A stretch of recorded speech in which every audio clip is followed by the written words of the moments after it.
they had was in fact the B-52.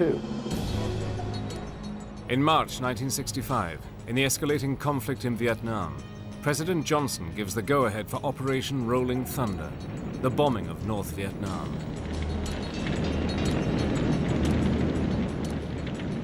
Again, the B-52 is mobilized, and again it is modified to conduct its mission.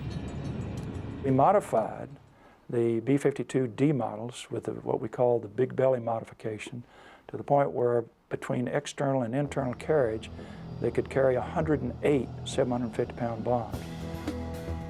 From 1965 onwards, the B-52D big belly versions would carry the burden of the conflict single-handedly, until joined by the B-52G versions in the final stages of conflict. Between 1965 and 1968, in Rolling Thunder, B-52s flew more than 2,000 sorties and dropped over 630,000 tons of bombs. This was the first time that the B-52 had entered the theater of actual warfare. I had already told my crew, if we get hit, we're going to ride that airplane until it blows up. I didn't think they'd be taking any prisoners. When you were flying over there, it was a large, non-stealthy airplane. When you would put a radar scope on it, it would stand out almost like a flashlight because of the sides, it was metal sides, and it would reflect radar energy. That's why there were so many ECM, electronic countermeasure aircraft flying with the missions and the electronic countermeasure officer on board. But still, even with that, it was pretty much a sitting duck at high altitude.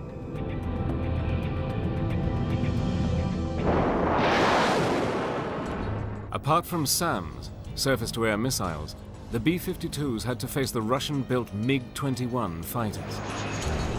We didn't really have a problem with MiGs trying to attack the B-52s. We found the MiGs flying in formation with us. And they were flying at our altitude, at our airspeed, at our heading, and they were transmitting this information down to the gunnery, to the SAM sites. So here's a guy on the ground, he knows your heading, your altitude, and your airspeed, and that simplifies his process of shooting you down. By 1970, the heavy bombing also extended outside Vietnam to Cambodia and Laos. Sortie rates had risen to over 3,000 a month. But the best-known manifestation of the massive US air effort in Vietnam was still to come. It would bring losses of aircraft and crews to the B-52s, the like of which they never before had to face. By 1972, the conflict in Vietnam was raging, and peace negotiations had reached a stalemate. So a major escalation of the B-52 bombing was ordered, Operation Linebacker 2. This was to be the systematic bombing of key objectives in North Vietnam.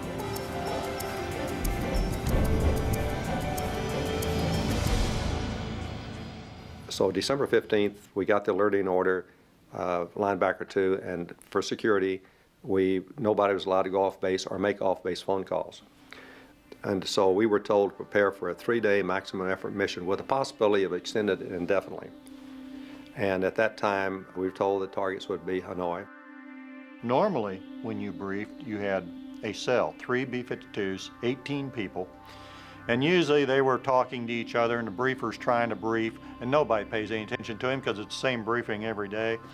And we go in this room, the room's packed with crew members. And this briefer could have spoken without a microphone, in a whisper, and everybody in the room would have heard every word he said. It was so quiet in that place. The thing I remember is looking around and I thought, some of us probably aren't going to be alive. Some of us are going to be dead in 4 or 5 hours. We're not coming back. 3 days into the operation, on the evening of December the 20th, John Newell's B-52 was making its bombing run over Hanoi when it came under attack by SAM missiles. To see these lights, these little spots of light, and then as they came up through the undercast, you could see the rocket plume of the engine of the surface-to-air missiles. And there were a lot of surface-to-air missiles coming up, a lot. Check left, check left. I got it. E-Dub, are you targeting anything? We've got something off the nose. Just about 5 seconds before bombs away, And I looked out and there's this, I could just see this huge SAM right off the nose of the airplane. I thought, get above us before you detonate. Gunners on watch. Check left, check left, check left. Roger, I got it. We got a SAM tracking up off the nose. It looks like it's going to detonate above us. Okay, it looks like it blew in part of your windscreen there. The next thing I knew, the airplane was in a 30-degree bank. All the windscreens were completely shattered, but intact. And half the red lights in the cockpit were on. So I thought, well, I'm gonna try to level the wings, but probably won't be able to. Out on the left wing, I see fire. I look out there and my number 3 and 4 engines are on fire. And just as I'm looking at that fire light, the second SAM hits the airplane. Another one coming up off the nose. Obviously put a pretty big hole in the crew compartment because we had explosive decompression. We lost our pressurization. And the noise was deafening. It was just like you were standing next to a train that was going by on a track at 80 miles an hour. Just deafening noise. Now I look out and the engines aren't just on fire, now the wing's on fire. I'm trying to decide, do we stay with the airplane until that wing snaps? So I thought, I better get the crew out. And the way I did that is there's an emergency bailout light in front of each crew member, and you have a guarded switch which the pilot can activate, and when you hit that switch, it turns that red light on in front of each crew member, and that means eject. It's a kick in the butt when that thing fires, and I thought, this is not a good day.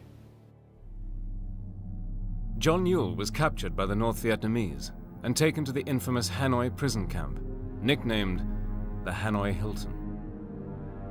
After 3 days of solitary confinement, Yule was on the receiving end of a B-52 bombing raid.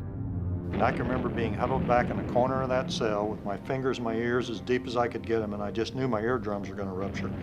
And the plasters falling down from the ceiling in the cell, and there are wooden shutters over the bars on the door, and they're made out of cardboard. They're flapping back and forth from the concussion from these bombs. And I'm sitting there thinking, 3 nights ago, I was up there dropping those bombs. The way I'm going to check out is being bombed by my buddies who I was up there bombing with 3 nights ago. Isn't that ironic? December the 20th was the most intense night of Operation Linebacker. 6 B-52s were destroyed, and 17 airmen lost their lives. After 93 days of captivity, John Yule was finally released. But for him, his savior was the B-52. That B-52 was such a sturdy airplane, such a tough bird, that it took 2 direct SAM hits, and I was in it for at least 50 or 60 seconds trying to decide whether to bail out or stay with it, and all my crew got out. Everybody survived. During Linebacker 2, the B-52s flew over 700 sorties in North Vietnam. They kept up the most sustained heavy bombing of the war, dropping over 15,000 tons of ordnance. They destroyed 1,600 military installations, 10 airfields, 500 railway tracks, 3 million gallons of petroleum, and 80% of all electrical power. But for the SAC crews, a high price was paid to complete that objective. Over the 11 days of the operation, 15 B-52s were shot down by SAM missiles. Of the 92 crew aboard these planes, 61 went down over North Vietnam. Roughly half were killed, and half were taken prisoner. Hanoi could not take a further battering, and a ceasefire was signed. In March 1973, the last American troops left Vietnam.